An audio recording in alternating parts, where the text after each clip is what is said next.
বাংলাদেশের মানুষের রাজনৈতিক অধিকার, ভোটের অধিকার এবং বাংলাদেশের মানুষের নিরাপত্তা এবং কর্মসংস্থানের ব্যবস্থা করে মানুষের বেঁচে থাকার অধিকারের প্রশ্নে বিএনপির কারো সাথে কোনো আপত্তি নেই, দ্বিমত নেই। অর্থাৎ বিএনপি এই কাজগুলো করতে চায় এবং এই কাজগুলো যদি করতে হয়, দেশের ভবিষ্যৎ সন্তান যারা, আজ যারা শিশু, আগামী দিনের ভবিষ্যৎ যারা, তাদের শিক্ষা ব্যবস্থা গড়ে তোলার জন্য যা করা প্রয়োজন, দেশের নারীদের অধিকার প্রতিষ্ঠিত করার জন্য, নারীদেরকে স্বাবলম্বী করার জন্য যা প্রয়োজন, দেশের কিশোর যুবক যে কোনো মানুষ যার এই মুহূর্তে কর্মসংস্থান নেই, সেটি দেশে হোক সেটি বিদেশে হোক, তাকে প্রশিক্ষণ দেওয়ার মাধ্যমে তাকে স্কিল একজন শ্রমিক হিসেবে গড়ে তুলে তার কর্মসংস্থানের ব্যবস্থা করা,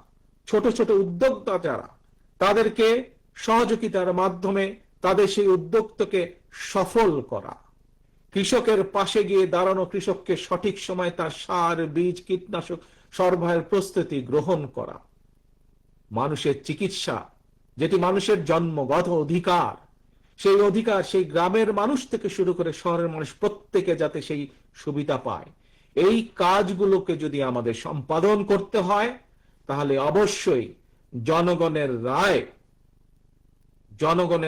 জনগণের মতামতের ভিত্তিতে, জনগণের সিদ্ধান্তের ভিত্তিতে একটি সরকার প্রতিষ্ঠিত হতে হবে, যেই সরকার জনগণের কাছে জবাবদিহি করতে বাধ্য থাকবে।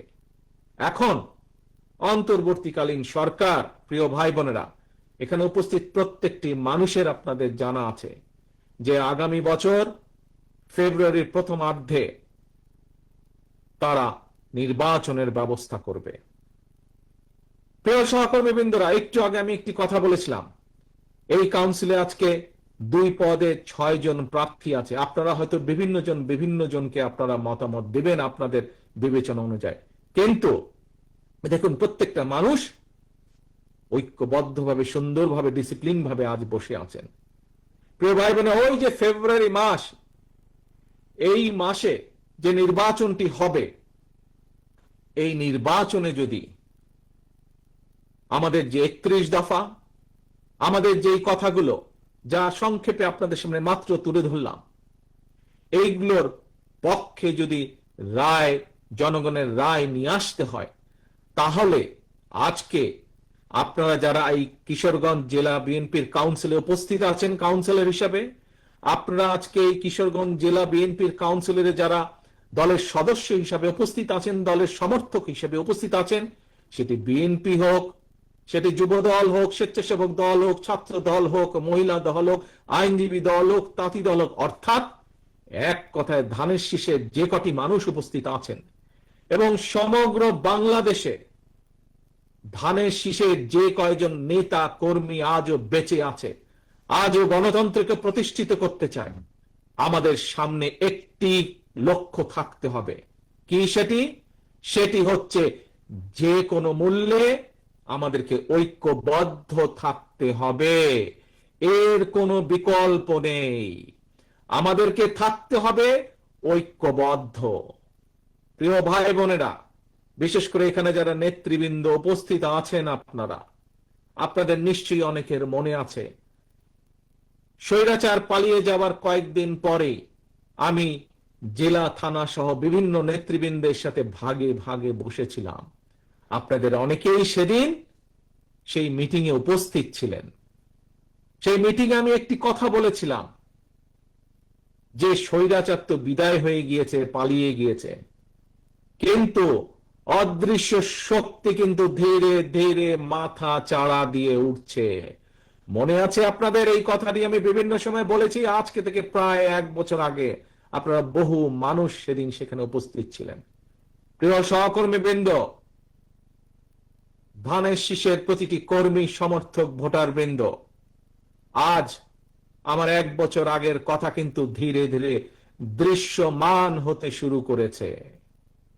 আজকে যদি দেশের স্বার্থের কথা আমরা বিবেচনা করি, দেশের মানুষের অধিকারকে, সেটি রাজনৈতিক অধিকার, দেশের মানুষের অর্থনৈতিক অধিকার যদি প্রতিষ্ঠিত করতে হয়, যা শহীদ রাষ্ট্রপতি জিয়াউর রহমান উন্নয়ন উৎপাদনের রাজনীতি শুরু করে গিয়েছিলেন, যে রাজনীতি দেশনেত্রী খালেদা জিয়া যে ভবিষ্যৎ প্রজন্মের জন্য নারী শিক্ষা সহ গণতন্ত্রের যে অগ্রযাত্রা শুরু করে গিয়েছিলেন, সেই অগ্রযাত্রাকে, উন্নয়ন এবং শিক্ষা এবং গণতন্ত্রের অগ্রযাত্রাকে যদি ধরে রাখতে হয়, যদি সামনের দিকে এগিয়ে যেতে হয়, আমাদের আর আজকে বসে থাকার সময় নেই। প্রিয় সহকর্মীবৃন্দ, বিএনপির প্রতিটা নেতা কর্মীকে আজ যে কোনো মূল্যে, আমি জানি বিশাল দল, আমাদের বিশাল দল, স্বৈরাচারের আমলে প্রায় 50 লক্ষেরও বেশি নেতাকর্মীর নামে মিথ্যে মামলাই ছিল আমাদের দলের।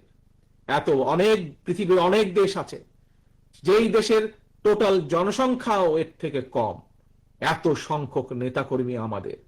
থাকতেই পারে বিভিন্ন নেতাকর্মীর বিভিন্ন মতামত, থাকাটাই স্বাভাবিক, কিন্তু দলের যখন একটি সিদ্ধান্ত গৃহীত হয়ে যাবে, আমাদের কাজ হচ্ছে দলের সিদ্ধান্তের পিছে এসে দাঁড়ানো।